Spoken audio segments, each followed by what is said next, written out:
The old space station floated near the edge of the galaxy. Rusty on the outside, but still alive with life inside. Aliens of all kinds walked its glowing hall straters. Miners, drifters, and thieves. But today, something different happened. Something no one expected. Sraka wiped down the counter of her small diner, her tail swishing lazily as she looked outside the fogged glass. Her people, the Regzari, believed in order. In quiet work and in routine, she had worked this diner for 6 years. And nothing ever changed until today. The bell above the door chimed softly. She didn't look up at first, probably another Zedon merchant or a Cellin pilot grabbing noodles. But the footsteps were different. Slow but heavy, she looked up and her eyes widened. A human stood in the doorway. He was tall, broad-shouldered. Wearing a dusty jacket and worn boots, his hair was messy.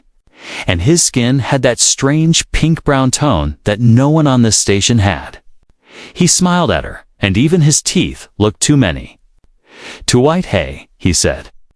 Voice deep and relaxed. "You've got real food here?" Rusa Ka blinked. "Real?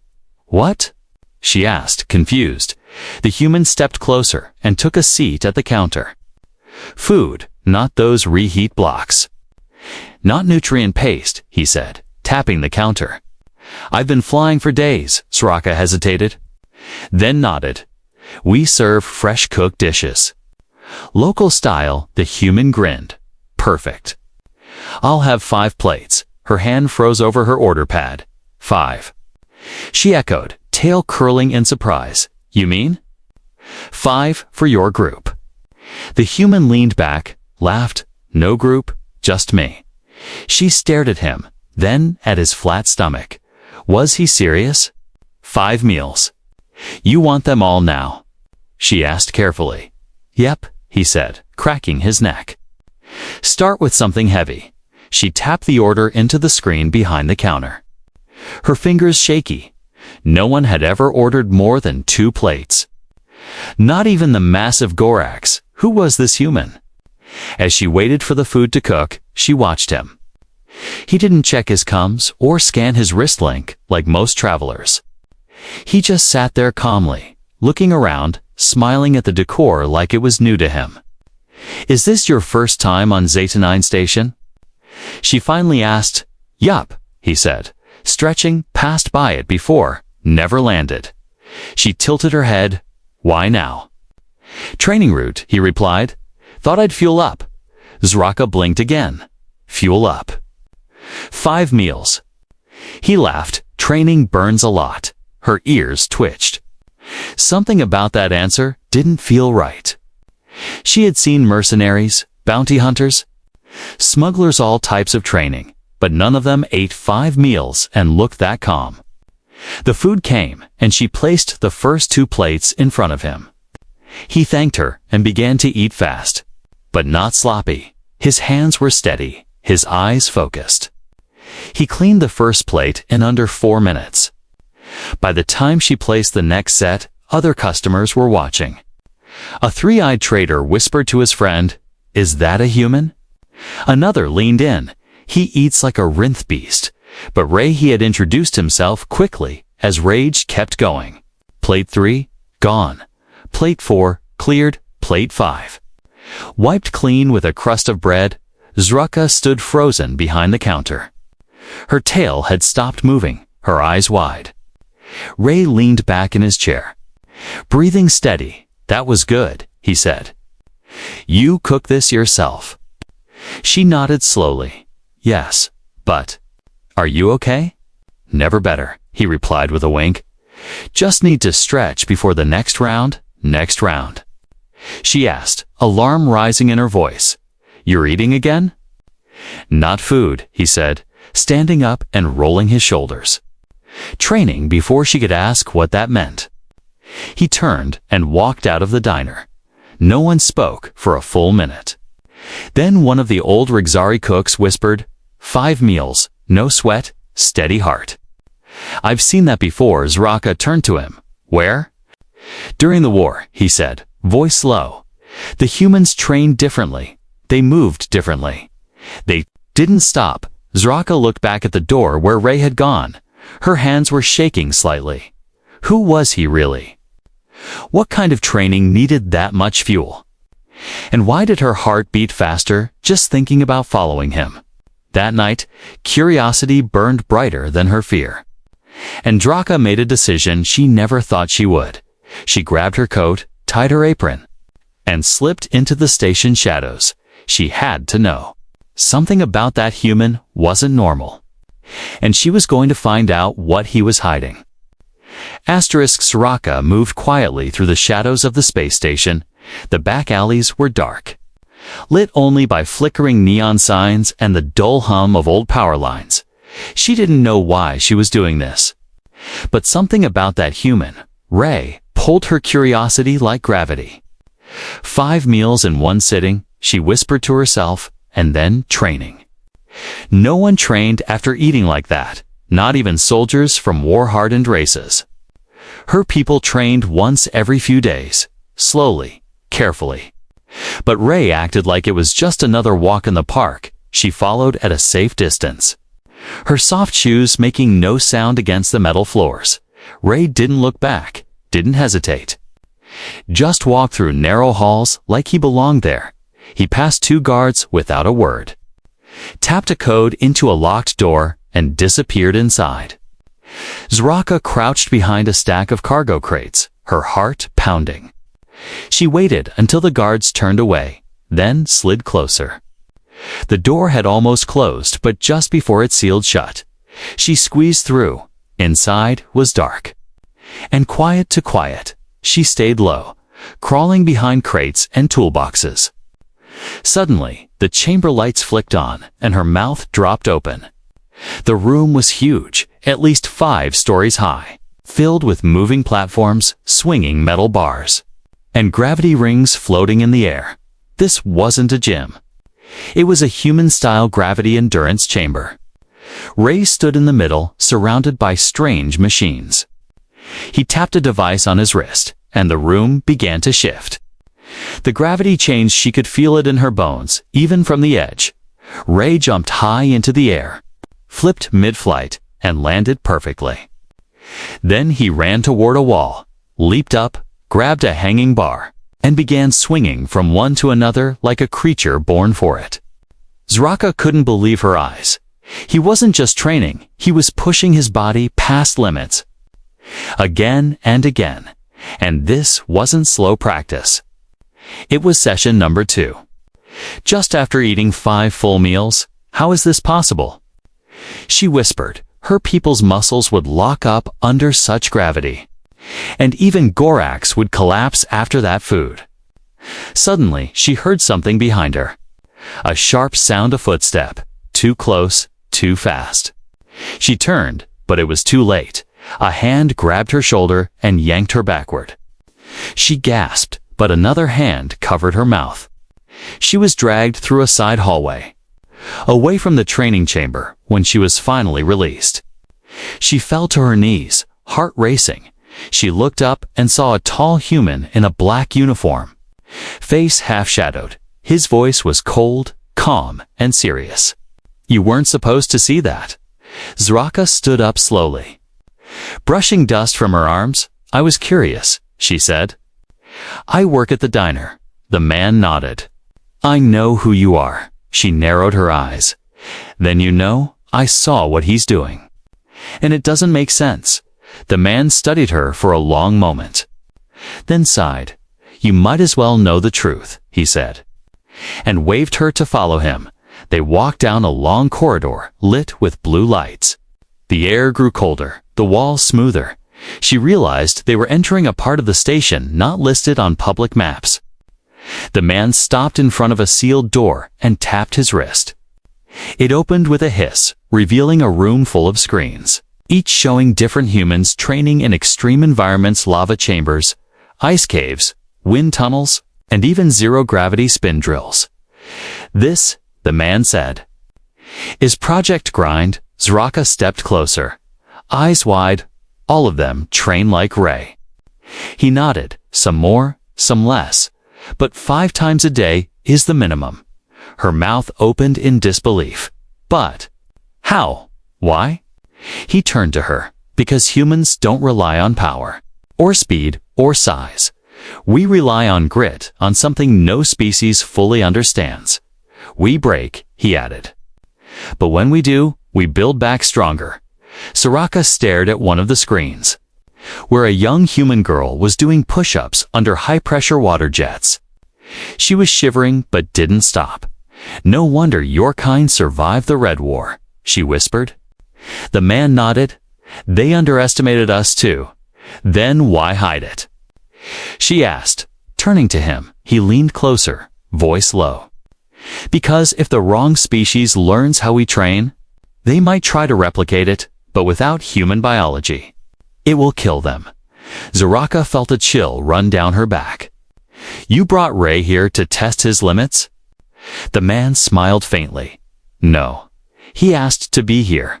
He wants to prove something. To who? She asked. The man paused to himself before she could ask more. The screens flickered. One turned red, flashing a warning. Ray, Session 3 initiated high-gravity heart rate. Spike and Zarka stepped forward, alarmed. Isn't that dangerous? The man didn't move. He knows his limits better than we do, but something in her gut said otherwise. Something told her Ray was pushing harder than normal. And she didn't know why. The last image on the screen showed Ray, breathing hard, eyes burning with something strange. Not pain, not fear, but determination.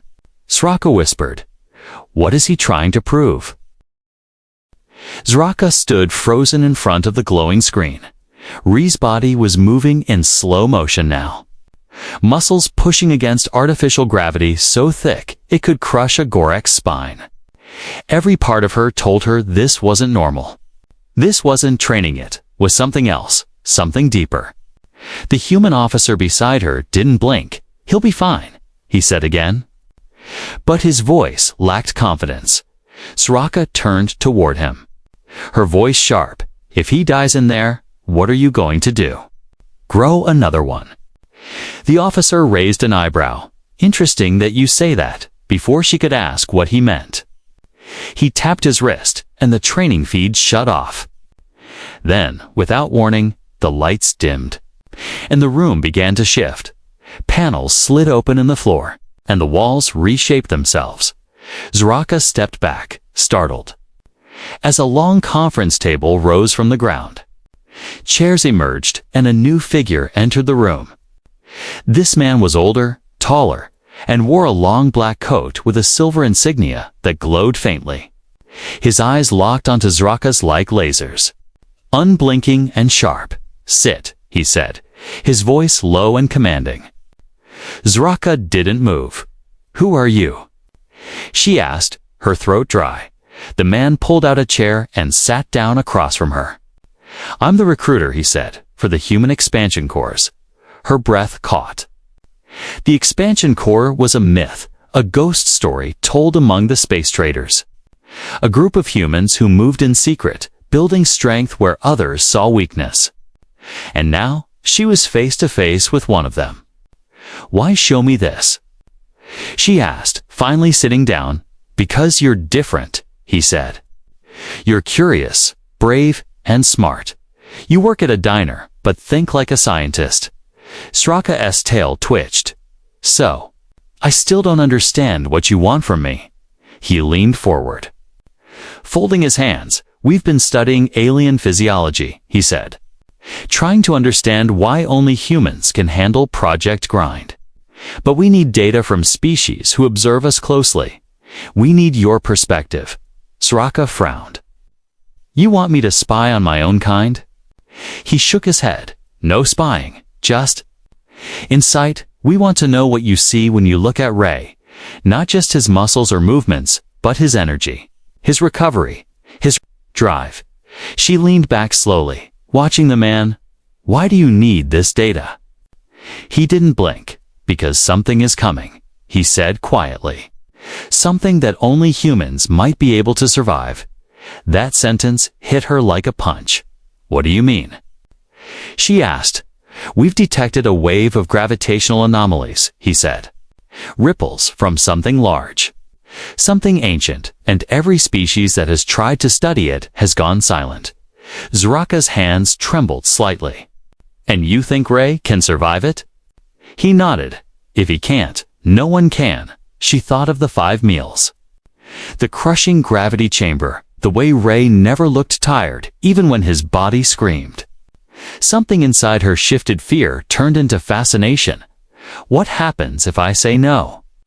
she asked. The man stood up. "Then we wipe your memory and drop you back at the diner." She narrowed her eyes. "That sounds like a threat." "No," he said calmly. "That's protocol. But we'd rather keep your mind intact because someone like you could help change everything." Zraka stood slowly, her chest tight with emotion. She had spent her whole life cleaning tables, taking orders, and watching life pass her by. Now, someone was offering her a place in something bigger. "I want to see him," she said. "Ray." The officer tapped his wrist again, and the screen lit up. Ray was sitting on a bench in a recovery chamber, shirt off, breathing hard, but alive. His muscles twitched slightly, and his eyes were closed. But his lips were moving, muttering words over and over again. Zraka leaned closer and read his lips, faster. Again, faster. Again, she turned to the recruiter. "Why does he do this to himself?" The man smiled faintly. "Because humans aren't just built different," he said. "They're driven by something no one else understands. We call it willpower." Zraka took a deep breath and nodded. "Then show me what comes next," she said. The recruiter extended his hand. "Welcome to the team." She shook it. And just like that, she wasn't a waitress anymore. She was now part of something ancient, hidden and powerful. As they walked toward the next chamber, the lights above her changed from soft blue to bright red. New alerts flashed across the ceiling. "Unauthorized breach data vault 7. Warning, clone protocol triggered." Zuka froze. "Wait. What breach?" The recruiter looked serious now. "That's not supposed to happen," he said. "No one should be in Vault 7. They ran toward the elevator. Hearts pounding. Zraka's thoughts spun faster than her feet. "What else have you been hiding?" she whispered, and as the doors closed around them, she realized one terrifying truth. She hadn't just stepped into Ree's world. She had stepped into a storm. The elevator dropped fast. Lights flickering above Zraka's head, her hands gripped the rail. Knuckles pale against her violet skin, beside her. The recruiter stared straight ahead, jaw tight. Eyes locked on the floor numbers as they fell. Vault 7, she thought. The place that wasn't supposed to be touched. Not even by staff, and now it had been breached. "What's inside Vault 7? She asked, her voice low. The recruiter didn't answer right away. Then he whispered, "Data, experiments, and something Ray doesn't know exists." The doors opened with a sharp hiss, and the air hit her like ice. Vault 7 looked nothing like the rest of the facility. It was dark, quiet, and smelled like metal and fear. Red warning lights spun on the ceiling, and 2 guards lay unconscious on the floor. Zraka rushed forward, checking their breathing. "They're alive," she said, relieved.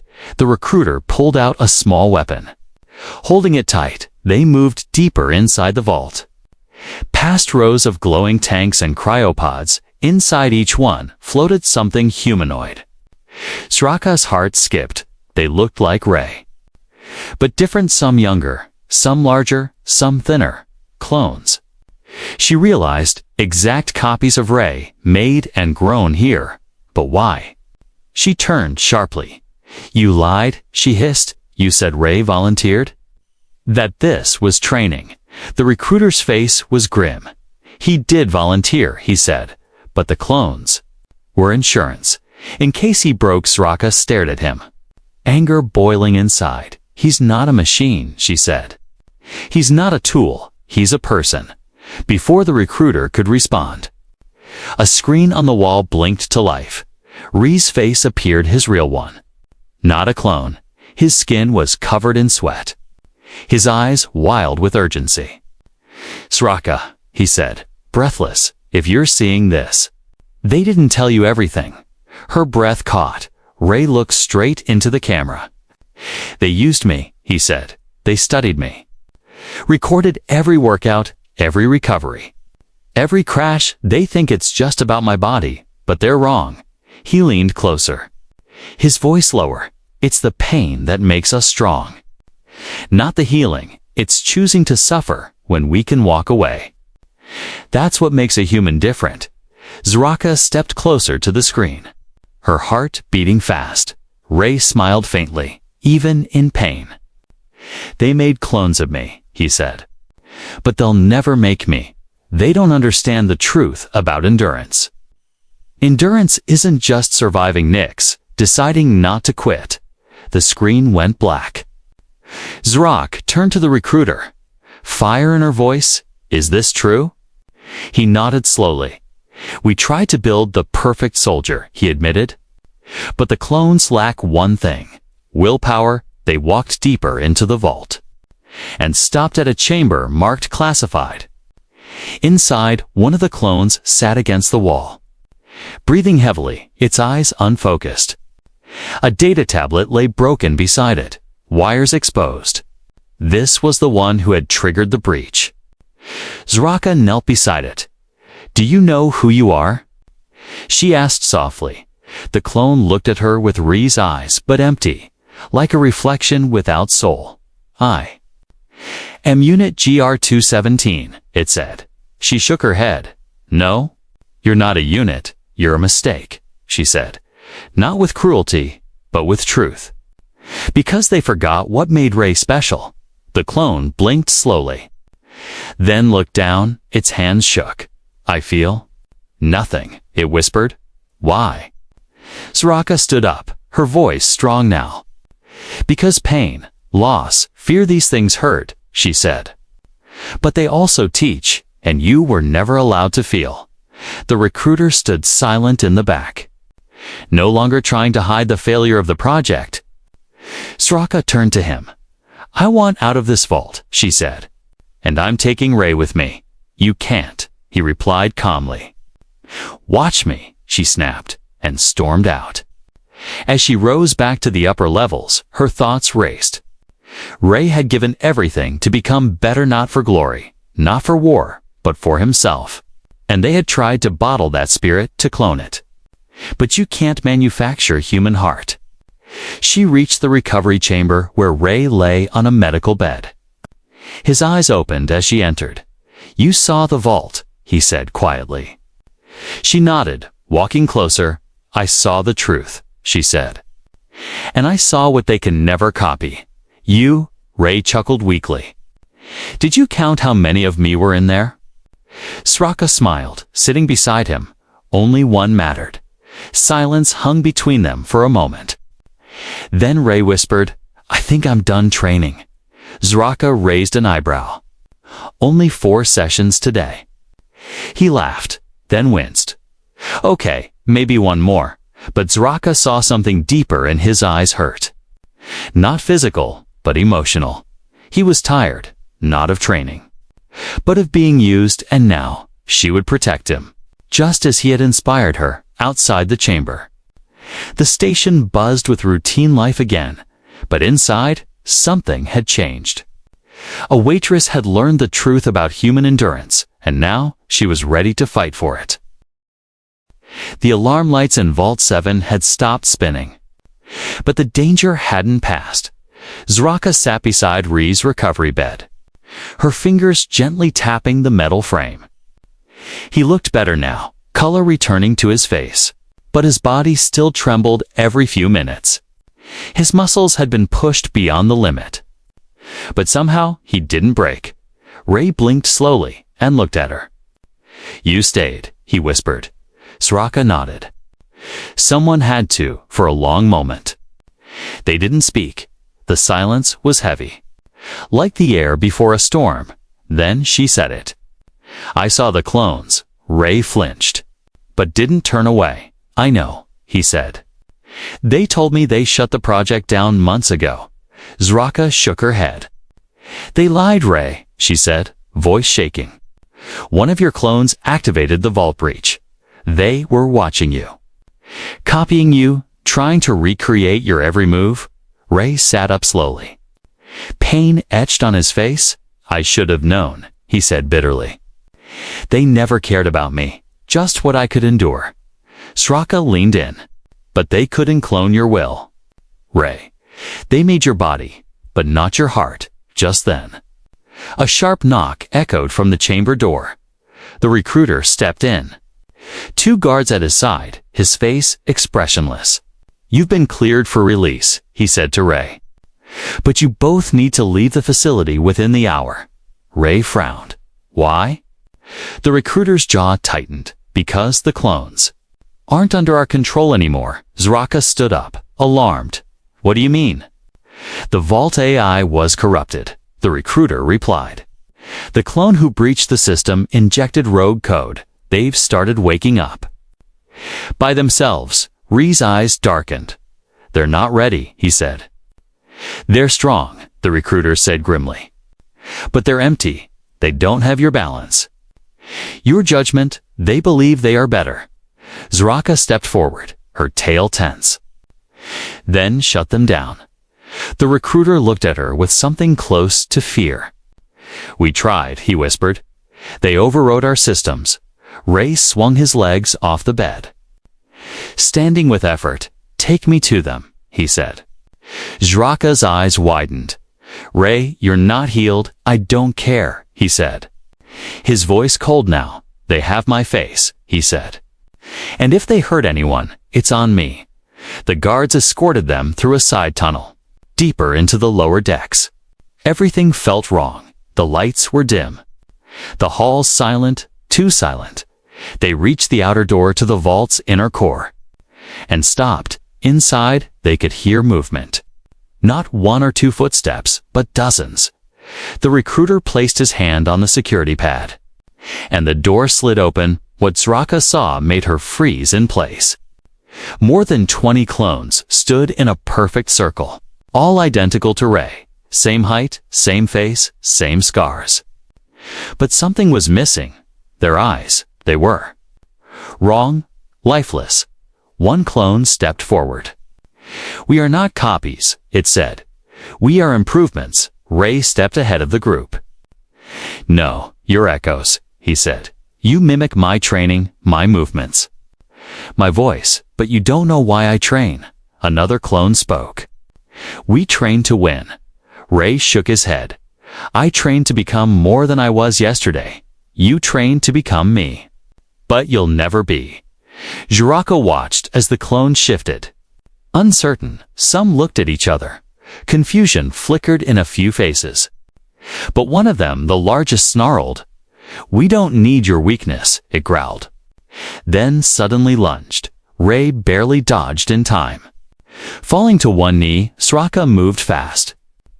Slamming a stun baton into the attacking clone's back, sparks flew, but it barely flinched. More clones began moving, not all attacking, but circling. Ray stood, breathing hard. Listen to me. He shouted, You are not soldiers, not warriors, you're empty suits.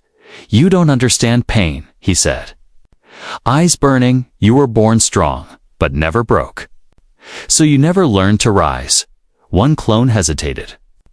Then another. One stepped back, confused. Zraka could see it. They were cracking.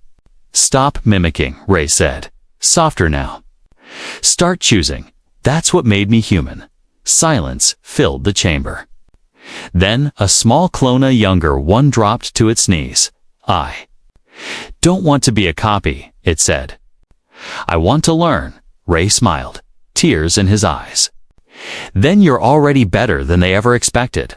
But just as hope rose, the largest clone let out a roar. You are weak.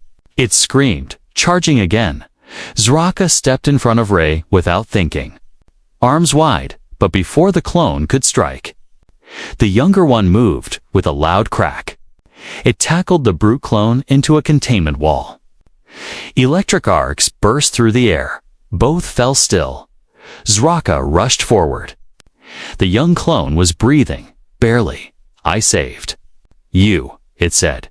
Ray knelt beside him, whispering, "You made your first choice, and that choice changed everything." Asterisk smoke drifted across the vault chamber. Sparks flying from the broken containment wall. Zraka knelt beside the small clone who had saved her and Ray.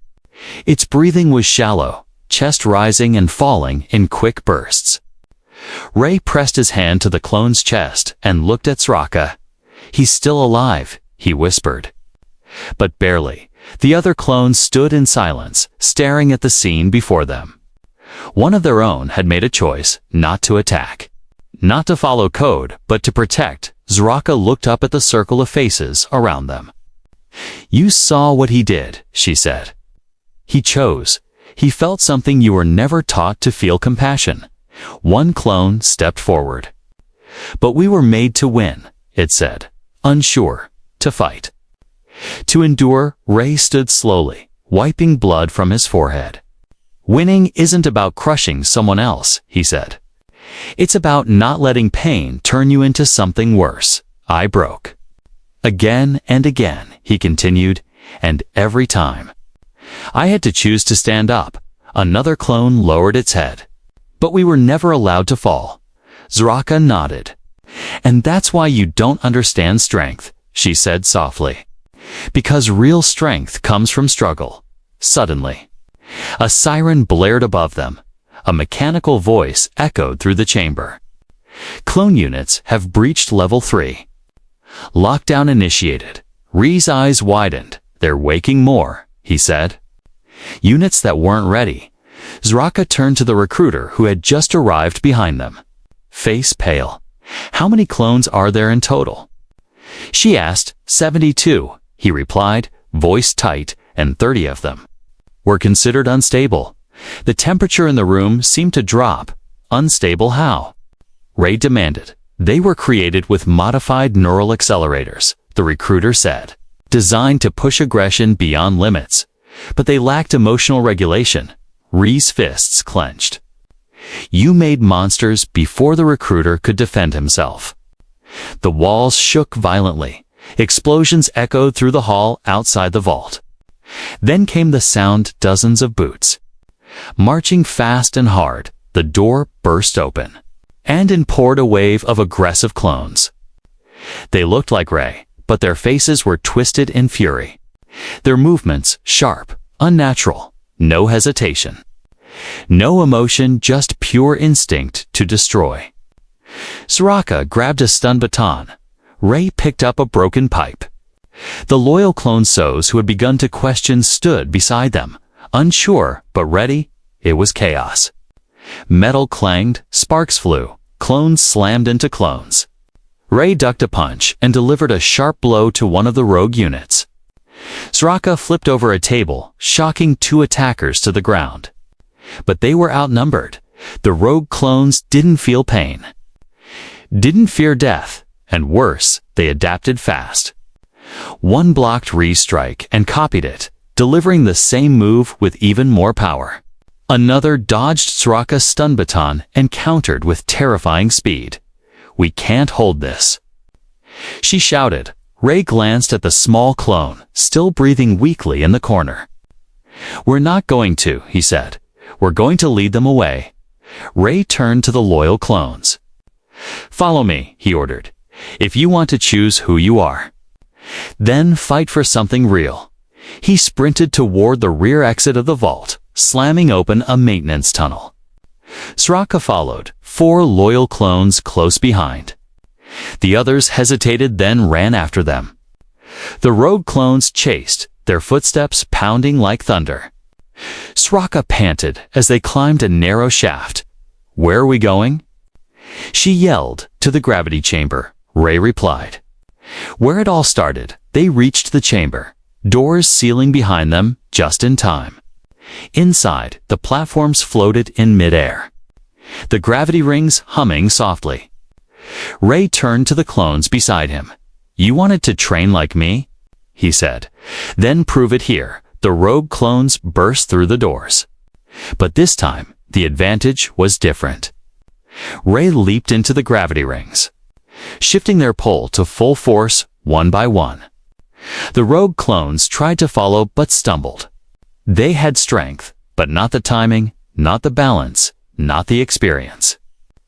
Zraka watched in awe as Ray used everything he'd trained for, not just strength, but strategy. He jumped between rings, dodged attacks midair, and turned gravity itself into his weapon. The loyal clones copied his moves, not perfectly, but bravely. The rogue units faltered.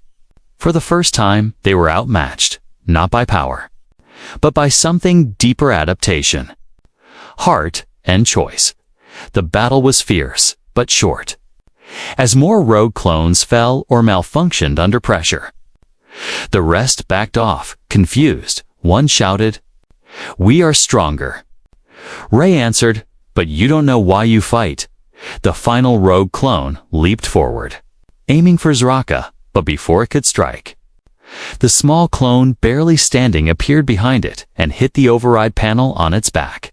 With a crackle of sparks, the attacker dropped. Ray caught the small clone as it collapsed again. "You came back," he whispered.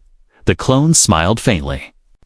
"I chose to," and with that one sentence, the uprising ended. The gravity chamber was quiet now. The battle was over. Sparks still flickered from damaged platforms. But the danger had passed. Broken bodies of rogue clones lay scattered, unmoving, while the loyal ones stood in silence. Unsure what came next, Ray knelt on the ground, holding the small clone in his arms. Its breathing was slow, weak, but steady. Zraka stood beside him, eyes full of emotion. The clone had saved them all by choosing, by feeling, by deciding to be more than just a copy. Ray looked up at Zraka, his voice quiet. "I trained to become stronger," he said. "But I never thought I'd see strength in someone who wasn't even born." She nodded, kneeling beside him. "You didn't just build your body, Ray," she said softly. "You built something no machine could copy." The recruiter entered the chamber. Surrounded by security bots, he looked around at the wreckage, at the ruined chamber, and sighed. "It's over," he said. "No," Zraka replied. "It's just beginning." The loyal clones turned toward Ray. Uncertain, one stepped forward. The tallest among them. "What happens to us now?" it asked. Ray stood, his arms still holding the small clone. "You're not tools," he said. "Not weapons. You're people now." The recruiter frowned. "They're illegal prototypes. They saved this station." Zraka snapped. "And you think they're a mistake?" "They're your future," she said, stepping forward, eyes burning. "But this time, they get to choose who they become." The recruiter opened his mouth, but Ray raised a hand. "She's right," he said. "If you shut them down now, you'll only prove you never understood why humans endure. We fight not to control, but to grow." There was a pause, long and heavy. Then the recruiter sighed and nodded. "I'll speak to Central Command," he said. "We'll find a way." As the bots retreated, the clones began helping each other, lifting debris, checking injuries, moving like a true team, not programmed. But united. Zraka watched, amazed. Just days ago, she was a simple waitress serving noodles and hot broth. Now, she had stood in the middle of something powerful, terrifying, and beautiful. Later that night, back at the diner, she wiped the counter slowly. The place looked the same: dim lights, warm smells, quiet music. But everything inside her had changed. The bell above the door chimed. Ray walked in, slower now, his steps lighter, his expression softer. He looked around the room, then smiled at her. "You still serving?" he asked. Zraka smirked. "Only 5 meals, deal." He laughed. Taking a seat as she poured him tea, he leaned forward. "I never said thank you," he said. "For what?" she asked. "For following me," he said. For caring enough to look past the surface, you saw more in me than most people ever did. Zraka paused, then whispered, and you made me see more in myself. They ate together in silence for a while. Not needing many words, outside, the station buzzed with life. But inside the diner, everything was calm. One of the loyal clones stepped in shyly, holding a small box. It was the young one, the first to disobey, the one who chose. He placed the box on the counter and opened it. Inside was a handmade badge carved from scrap metal. It read, Will Unit. 01 Zraka's throat tightened. The clone looked at her, then at Ray. I want to become more, it said. Ray nodded, eyes misty. Then keep choosing. Zraka placed her hand on the counter. I'll give you a job, she said. Here. The clone asked, surprised. She smiled. You need to learn how to live, right? The clone smiled, really smiled for the first time. And it was beautiful. Later that week, word spread across the station. Not just about the clones or the training program, but about a waitress who changed everything. She had stepped into the unknown, stood beside a broken human, and helped save something no science could replicate: hope. Other species came to study humans again, not out of fear, but out of respect. And in the center of it all stood a diner, warm and small, where a former waitress, a tired human, and a learning clone shared meals. Laughter and stories. One day, a customer asked Zraka, Is it true? He trains 5 times a day. She looked over at Ray, who was currently arm wrestling to Gorax at once, and smiled. 6 now, she said with pride. The customer blinked, shocked. Seriously? Zraka just nodded. Seriously. And that was how a meal, a mystery, and a question changed a world. All because one alien waitress couldn't stop wondering, 5 times a day, seriously.